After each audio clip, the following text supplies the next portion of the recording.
The damage caused by the recent storm that battered the Western Cape is likely to run into billions of rands. The area worst affected by the inclement weather is the Cape Winelands, and known as South Africa's food and wine capital, Franschhoek is one of the towns hardest hit. For an update on the damage and progress made with mop-up operations, I'm joined by Stellenbosch Mayor Jessie van Deventer. Mayor, thank you so much for speaking to us here on Newsnight this evening. Before we get to the mop-up operations and progress made so far, I wonder if you could describe for us the extent of the damage to Franschhoek in the days after that storm.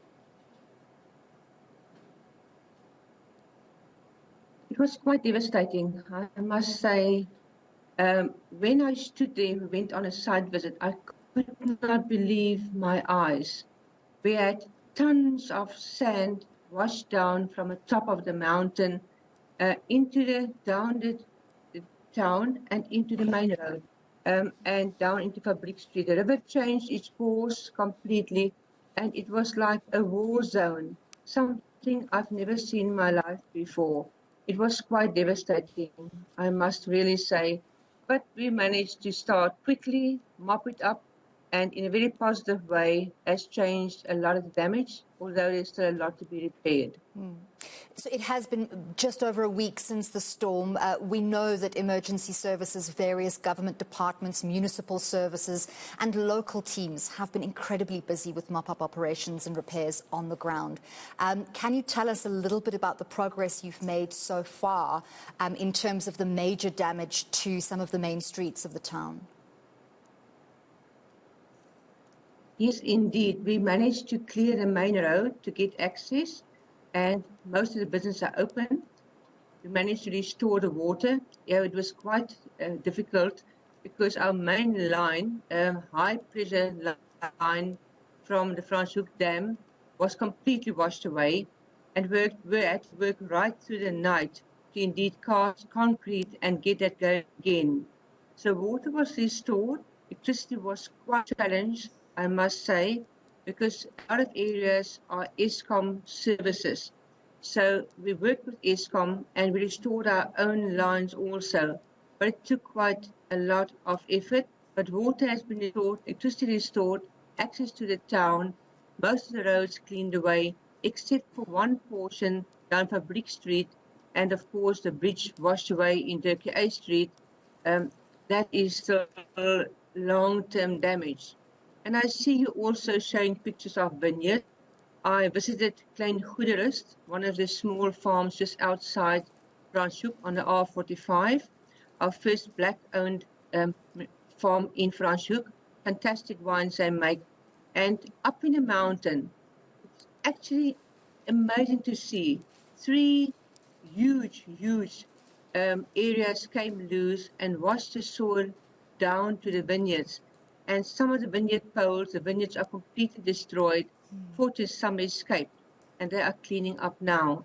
So yes, indeed, enormous damage. But you know what was so amazing was to see the sense of community.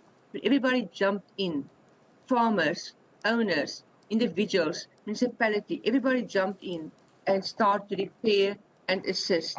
Our own staff was absolutely amazing. They worked right through the night for nights on end, and we were actually communicating on WhatsApp to see what was happening. So yes, this was a major, I think, 100-year flood, something never seen by our generation, and I hope never to be seen again. But I'm so proud of the way we managed to turn this around and work for our residents and repair to the point where most business can actually open. But we should also keep in mind, it was not only Franschhoek. The poorer communities outside Franschhoek, Grondal and Mooiwater was also badly hit. And also other areas of Stellenbosch, not only Franschhoek, but yes, certainly Franschhoek was the worst hit. And we hope that in time we repair it. But I don't want to be negative. I want to tell people to come and visit. Franschhoek is still beautiful. And you can still go in. You can visit many vineyards, do many wine tastings, go to the guest house. It is indeed possible, and we don't want to close the town down. In fact, I want to invite people. We now need the visitors more than ever before. So please come to Franschhoek and see how far we've progressed and support our local businesses that we can go back to normal again. I saw on social media and a couple of news sites where people from the area had left comments absolutely praising not only the municipal officials and the teams who were tasked with the cleanup efforts and fixing and repairing infrastructure, but also for residents themselves. As you say, everyone pitched in and got involved. And that community spirit is something incredible to see, especially in times where disaster has the potential to really break a community, but instead of allowing that to happen, where people come together and take the situation in hand and do what they can. I want to come back to the tourism aspect in just a moment and just pause, if we may, on the Franschhoek Pass. I know for a while that had been closed. One section was unsafe or considered unsafe. Has that been completely reopened? I'm afraid not. It's badly damaged. If you see the amount of water that came down that pass, you will understand. At the moment, I know there's assessments to see if it's structurally safe to maybe open one lane, but it's until further notice it is not open, and people will have to take detours to get to Franschhoek. But from the Stellenbosch side, from Paul's side, the R45 is open, and one can go in to Franschhoek into the town, but not over the pass, not yet. Okay, that work's still to be completed. What's still, apart from the pass and apart from the bridge you mentioned that needs to probably be entirely repaired or rebuilt, what still needs to be done, and what are the expected timeframes that you're looking at? You know, it is difficult to give you any time frames because we're still assessing the damage. We spent so much money, you know, when emergency money. When the storm came, I said to our Director of Infrastructure, what do we need? And he said time and money. And I said to him, don't worry about the money. We shall find the money. Just repair the damage as far as possible. But what we saw was the river jumped its banks high up on a mountain and then went through town on a different course, came down to its normal flow and jumped the banks again and made Fabriek Street to be its new course of water. So the whole substations were underwater. We made temporary repairs, but we still have to do permanent repairs. We tried to put bypass to water, water pipes, wastewater pipes, to just get services back and to get our people up and running. But it will take a long time and a lot of money. We have to do the estimates yet, but, you know, roughly said, we'll need at least 100 million to get back to normal. In Dirkie A Street, there is a bridge that washed away completely. I was there, I visited the area several times. And you know, you stand there and you're absolutely amazed that the water could rip through a 3-meter deep tunnel, a new river, through the road, wash away the bridge and go through the yards. Then just an interesting fact, the amount of sand that came down that river.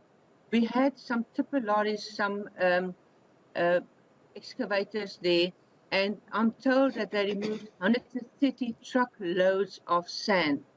Now, one truckload is about 8 cubic meters of sand. So it's mountains of sand that washed away with that torrent coming down from the mountain. So yes, the town can go on, it can function, but long term, we'll have to reassess, rebuild the electricity substations and the bridges and repair for long term and maybe for near floods. Who knows what's going to happen in future? This was definitely a 1-in-100-year flood, but the global situation, the way it is, one never knows. So it's difficult to put time frames to it, but you can be assured, as quickly as we can, we shall repair it and we shall report back to our residents. And in fact, that was, I think, one of the amazing things. We managed to communicate with them twice a day.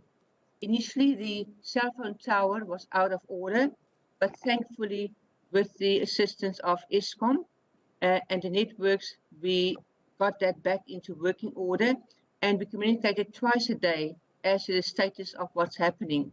That was wonderful. We deployed water tankers, and people were so patient. I really have to applaud our residents and all our people for working with us, and our officials for working so hard to get us to a situation where we can function again. I was quite surprised, on Wednesday evening, we could start to function again. Finally, water was restored on Friday during the course of the day, and all electricity was restored during Friday. So what a wonderful, although terrifying experience to see and experience this. Franschhoek is known in South Africa as the food and wine capital, as I said in that intro, and it's known as an incredibly picturesque location, very much dependent on the tourism in the area. You mentioned there the changes in global weather.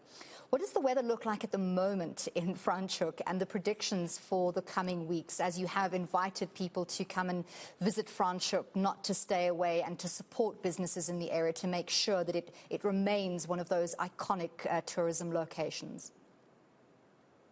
We have at the moment the most amazing spring weather. You cannot believe it was so cold and wet and had so much rain over the weekend. It's like the normal spring, and it's so beautiful.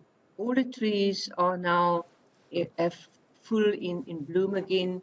All the flowers. It is beautiful. It's picturesque. Yes, there's damage, but that's nature. I think we should also enjoy that and see that and be reminded of what can happen with nature forces. But it is so beautiful. If you drive into Franschhoek along the R45, you're absolutely astonished. I went there again just after the weekend, and I could not believe how normal it looks. For now, fantastic weather, no prediction of serious rain. So let's keep our fingers crossed and hope this will not happen soon again. Thank you so much for that update. Absolute kudos to the community of Franschhoek and surrounding areas for rallying together and approaching this disaster in such a positive manner. We wish you all the best. That was Stellenbosch Mayor Gessie van Deventer.